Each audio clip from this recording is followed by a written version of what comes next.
दोस्तों नमस्कार, मैं हूं संजीत कुमार और आपने देखना शुरू कर दिया है बिहार टीचर पॉइंट। दोस्तों बात करेंगे सक्षमता परीक्षा 4 का रिजल्ट आ गया और सक्षमता परीक्षा 5 बार लिया जाना था।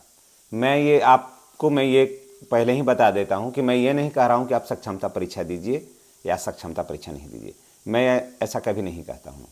और रिजल्ट आ गया, बहुत सारे शिक्षक पास भी किए, बहुत सारे शिक्षक नहीं भी पास किए और 5 सक्षमता परीक्षाएं होनी थी।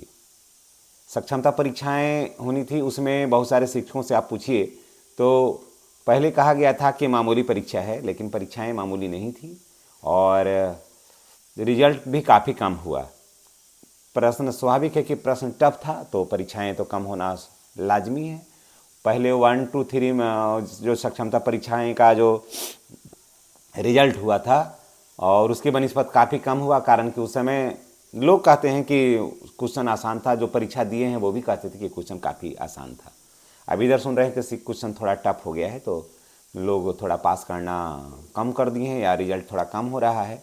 तो 5 परीक्षाएं होनी थी, 4 परीक्षाएं हो गई और दिसंबर के बाद फिर फॉर्म वगैरह इसका भरा जाएगा 5 के लिए, जो लास्ट सक्षमता परीक्षा का संभवतः होगा। हालांकि ऐसा कहा गया था कि 3 परीक्षा जो होगी वो ऑनलाइन होगी, जहाँ तक मुझे याद है, और 2 परीक्षा ऑफलाइन होगी।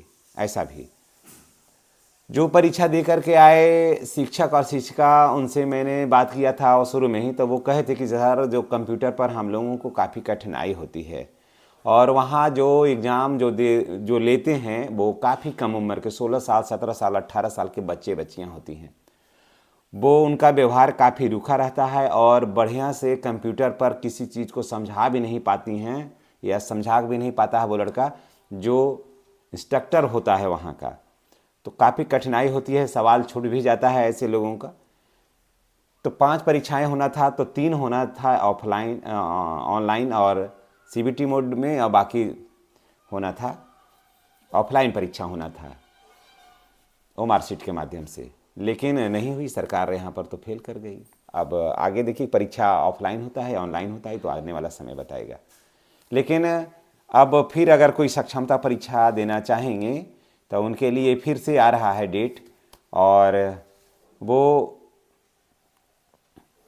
जो है दिसंबर से उसका फॉर्म भरा जाएगा। नियोजित शिक्षक ने भी 5 जो भी हैं बचे हुए जो भी हैं वो 5 बार सक्षमता परीक्षा का आयोजन हुआ और इसमें से 4 बार आयोजन अब हो गया है। अब 5वीं और आखिरी बार सक्षमता परीक्षा फरवरी में आयोजित की जाएगी। इधर होगा फॉर्म भराएगा और फरवरी में परीक्षा की आयोजन की जाएगी। शिक्षा विभाग के अनुसार सक्षमता परीक्षा उत्तीर्ण करने वाले ही नियोजित शिक्षकों को विशिष्ट शिक्षक का दर्जा मिलेगा और विशिष्ट शिक्षकों का जो लाभ मिलता है वो लाभ मिलेगा, अन्यथा जो नियोजित शिक्षकों को जो मिल रहा है वही मिलेगा। दोनों में क्या कुछ अंतर है ये अब समझाने की ज़रूरत नहीं है, बताने की ज़रूरत नहीं है कि दोनों में कितना अंतर है, कितना सैलरी में अंतर है, कितना एनपीएस में कितना अंतर है, कितना ईपीएफ में अंतर है। हालांकि मैं बता देता हूँ कि ईपीएफ की राशि भी इधर बढ़ोतरी होने वाली है और एनपीएस भी संभवतः जो है से आच्छादित किया जाएगा नियोजित शिक्षकों को। तो अभी तक जो भी सक्षमता परीक्षा में शामिल नहीं हुए हैं या अनुत्तीर्ण हो गए हैं उन शिक्षकों के लिए आखिरी मौका होगा। 5वां चरण का जो सक्षमता परीक्षा होगा ये आखिरी होगा, उसके बाद फिर सक्षमता परीक्षा नहीं होगा और जो विशिष्ट शिक्षकों को जो लाभ मिल रहा है ये लाभ से वंचित हो जाएंगे। आनंद किशोर ने बताया है कि 5वें चरण की परीक्षा में शामिल होने के लिए 31 दिसंबर से 9 जनवरी तक ऑनलाइन आवेदन स्वीकार किए जाएंगे। वैसे अभ्यर्थी जो चतुर्थ एवं पंचम दोनों परीक्षा में शामिल होने के लिए रजिस्ट्रेशन किया है उन्हें सिर्फ परीक्षा शुल्क जमा करना है और अन्य अभ्यर्थी को पूरी प्रक्रिया का पालन करना होगा।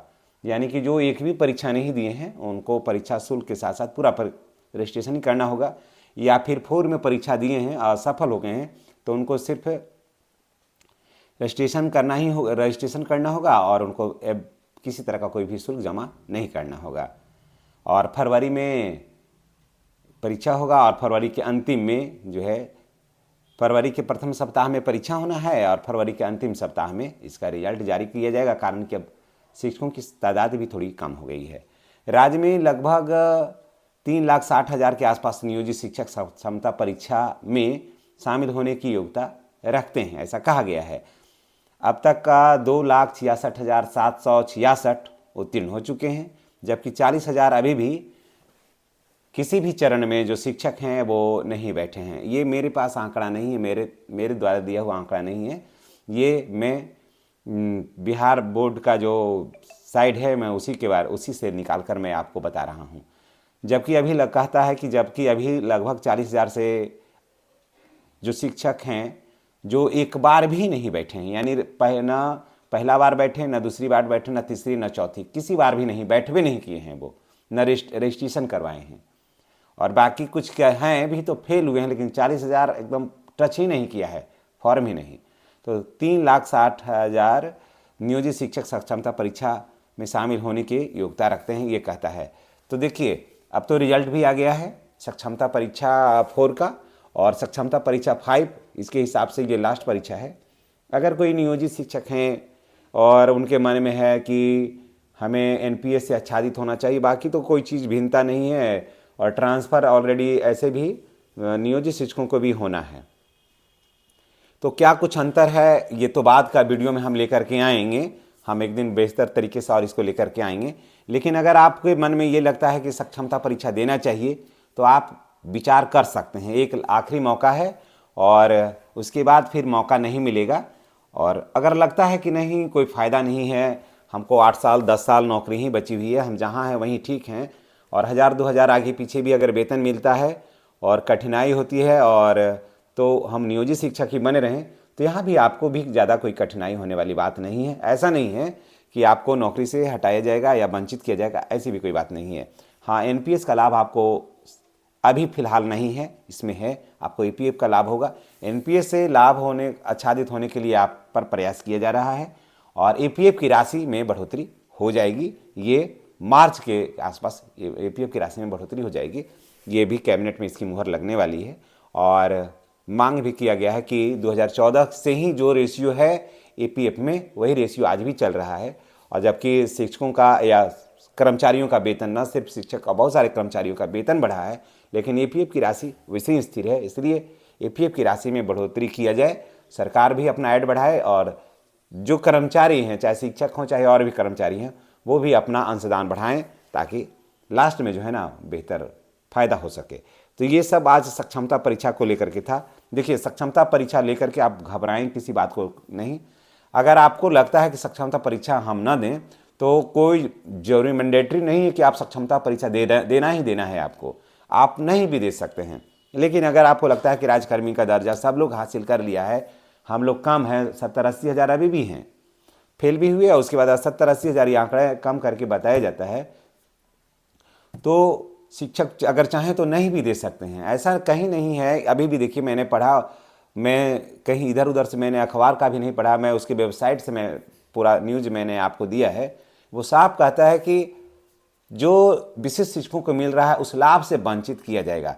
तो विशिष्ट शिक्षकों को कितना मिल रहा है, जितना पेमेंट आपका है उतना ही पेमेंट वहाँ। एक लाभ अभी अंतर जो चलता है वो है एनपीएस का, बस, इसके बाद कोई ज़्यादा अंतर नहीं है।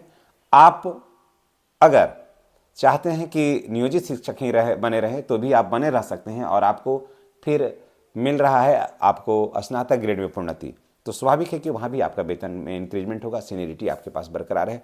तो आगे और क्या कुछ होगा हम नेक्स्ट खबर में लेकर के आएंगे, नेक्स्ट न्यूज़ में हम लेकर के आएंगे। और अभी तक के लिए हमें दीजिए इजाज़त। अगर आप चैनल पर नए हैं तो मैं तमाम भाई बहनों से, बिहार के चाहे वो विशिष्ट हों, नियोजित हों, बीपीएससी के माध्यम से जो भी शिक्षक हों, उनसे मेरी गुजारिश है कि चैनल पर नए हैं तो चैनल को सब्सक्राइब करिए, बेल आइकन को दबाइए, ताकि इस तरह का वीडियो का जो नोटिफिकेशन है वो आपको मिलता रहे।